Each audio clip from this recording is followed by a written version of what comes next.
ராஜாவாகிய சவுலோடு தாவீது போஜனம் செய்ய வேண்டியதாக இருந்த ஒரு சந்தர்ப்பம் அது. முதல் நாள் தாவீது உட்கார்ற இடம் காலியா இருந்தது. 2வது நாள் தாவீது உட்கார வேண்டிய இடம் காலியா இருந்துச்சு. எடுத்து வாசிப்போம்.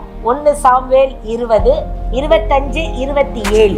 ராஜா சுவரண்டில் இருக்கிற தன் இடத்தில் எப்போதும் போல் உட்கார்ந்த போது யோனத்தான் எழுந்திருந்தான். அப்னேரோ சவுலோடு பக்கத்தில் உட்கார்ந்திருந்தான். தாவீது இருக்கும் இடம் காலியாயிருந்தது. அமாவாசைக்கு மறுநாளிலும் தாவீது இருக்கும் இடம் காலியாயிருந்தது. அப்பொழுது சவுல், ஈசாயின் மகன் நேற்றும் இன்றும் போஜனத்துக்கு வராத போனது என்ன என்று தன் குமாரனாகிய யோனத்தானை கேட்டான். ஏன் தாவீது அந்த போஜன பந்திக்கு முதல் நாள் வரலையா, 2வது நாள் வரலையா, இன்னும் எத்தனை நாள் வரலன்னு நம்மளுக்கு தெரியாது. அவன் வந்திருக்கவே போறதில்ல. தாவீதை கொல்ல வகை தேடி கொண்டிருந்த சவுல் தலைமை ஸ்தானத்தில் இருந்தவரை தாவீதால் அந்த இடத்திற்கு வர முடியாது. உண்மையிலேயே தாவீதை தான் தேவனாகிய கர்த்தர் அபிஷேகித்து அவன் தான் தலைமை தாங்கணும்னு சொல்லி இருக்க. அவன் தான் தலைமையில இருக்கணும். ஆனா இப்ப தாவீது எங்க இருக்காரு? வனாந்தரத்துல எங்கயோ இருக்கிறாரு. அப்ப தப்பான இடத்துல உட்கார்ந்து இருக்கிறான். அதுதான கருத்து.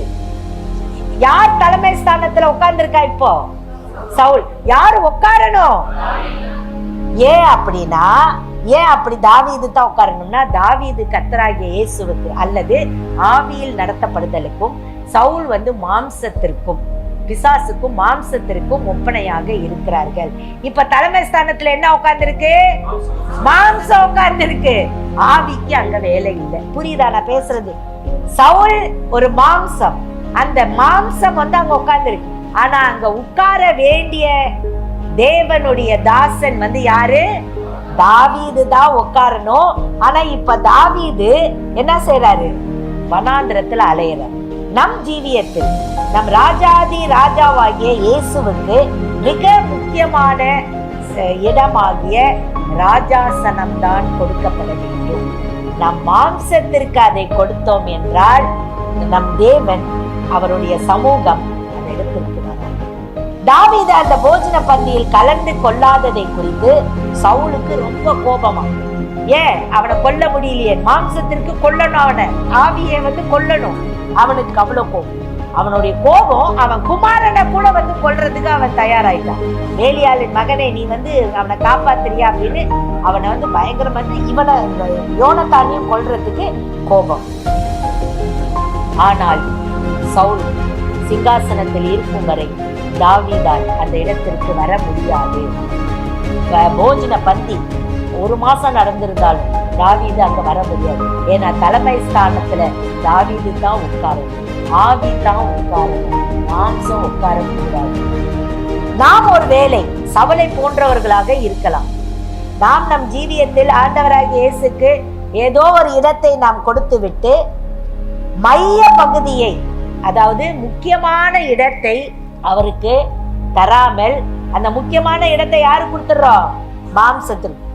நம் சொந்த திட்டங்கள், நம் சொந்த சித்தங்கள், நம்மளுடைய சொந்த எண்ணங்கள், நம்மளுடைய பிளான், புருஷனுடைய திட்டம், பிள்ளைகளுடைய திட்டம், இதற்கெல்லாம் நம் ஜீவியத்தில் முக்கிய இடத்தை அளித்துட்டு அதே சமயத்துல அவரையும் வச்சுக்கிறோம். ஆனா வேதம் என்ன சொல்லுது?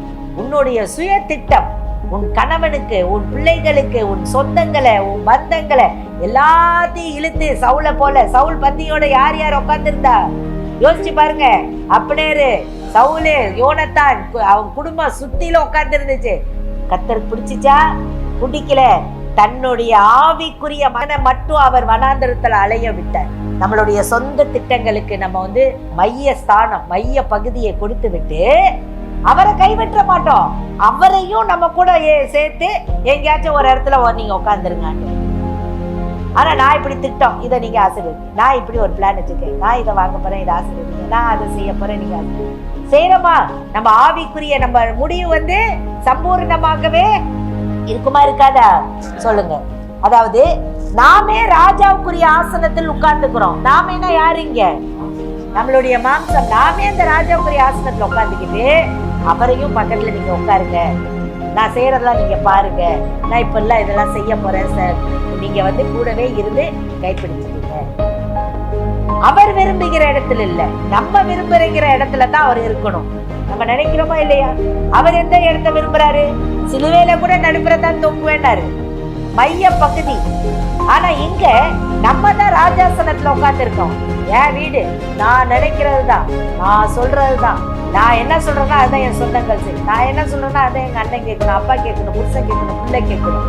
அவரையும் வந்து பக்கத்துல உட்கார வச்சு அவரையும் நம்ம அப்படி ஆக்கிடணும். எப்படி சவுல் யோனத்தான் ஆக்கினாரோ அது மாதிரி இல்லாட்டி கோபம் வந்துருக்கு. இது சாத்தியமானது அல்ல. உன் ஆண்டவராகிய இயேசு உன்னுடைய வாழ்க்கையில பங்கு கொள்ள வேண்டும் என்று நீ விரும்பினால் அவருக்கு உன் வாழ்க்கையில் ராஜாசனம் கொடுக்கப்பட வேண்டும். மைய பகுதியை தான் நீ கொடுக்கணும். சும்மா ரைட் ஹேண்டு லெஃப்ட் ஹேண்ட் எல்லாம் கொடுக்கூடாது. அதற்கெல்லாம் ரைட் லெஃப்ட்டுக்கெல்லாம் நிறைய அல்லக்கைங்க இருப்பாங்க. அவர் மைய பகுதியை தான் அவருக்கு கொடுக்கணும். வேற எந்த இடமும் அவர் உட்கார மாட்டாரு. அவர் இருக்கிறாருன்னு தப்பு கணக்கு போட்டுறாதீங்க. பந்திக்கு வந்து தாவீது வர மாட்டாரு. தாவீது கர்த்தராகிய இயேசுவுக்கும் ஆவிக்குரியதுக்கும் தான் நிழலாட்டம். அந்த பந்திக்கு நீ தலைமையா இருக்கிற வரைக்கும், நீ டிசைட் பண்ற வரைக்கும், உன் குடும்பத்துல நீ என்ன பேசுறியோ அது நடக்கிற வரைக்கும் கர்த்தர் உன் பந்திக்கு வரவே மாட்டாரு. உன் ராஜா தன்னுடைய சிங்காசனத்தை தான் அவர் விரும்புகிறார். அவர் சிங்காசனமா?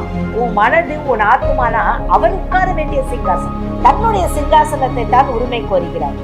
கர்த்தர் உன் ஜீவியத்தை ஆண்டு நடத்தினால் மட்டுமே அது ஆசீர்வாதமாக இருக்கும்.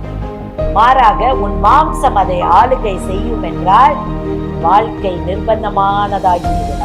உன் ராஜாவாகிய இயேசு கிறிஸ்துவை நீ மைய பகுதியில் வைத்தால் மட்டும்தான் உன் வாழ்க்கை வெற்றிகரமாக முடியும். இல்லைன்னா உன் வாழ்க்கை சம்பூர்ணமா முடியாது. கர்த்தருக்கு நம்மளுடைய இருதயத்துல முக்கியமான ஸ்தானம் தரவில்லை என்றால் நம்மளுடைய வாழ்க்கை நிர்பந்தமானதாக ஆகிவிடும். அது சம்பூர்ணமான ஆசீர்வாதமாக இருக்கிறது. உன் ஜீவியத்தில் சிங்காசனம் உன்னுடைய மாம்சத்திற்கோ உன் உறவுகளுக்கோ இல்ல நீ எது மேல நம்பிக்கை வச்சிருக்கியோ அதுக்கு நீ அதை கொடுத்தார். கர்த்தராகிய இயேசுவின் ஆளுகை உன் வாழ்க்கையில கிட்ட வராது. அவர் சமூகம் உன் கிட்ட வராது. நீ வர வர வர வர வர நீ ரொம்ப கீழா போவ. நம்மளுடைய வாழ்க்கையின் இறுதி தான். ஆரம்பிக்கிறது எப்படினாலும் ஆரம்பிக்கலாம், ஆனா முடிவு எப்படி இருக்கணுமா? அப்படி இருக்கணும்னா உன் தேவனாகிய கர்த்தருக்கு முதலிடம் தான்.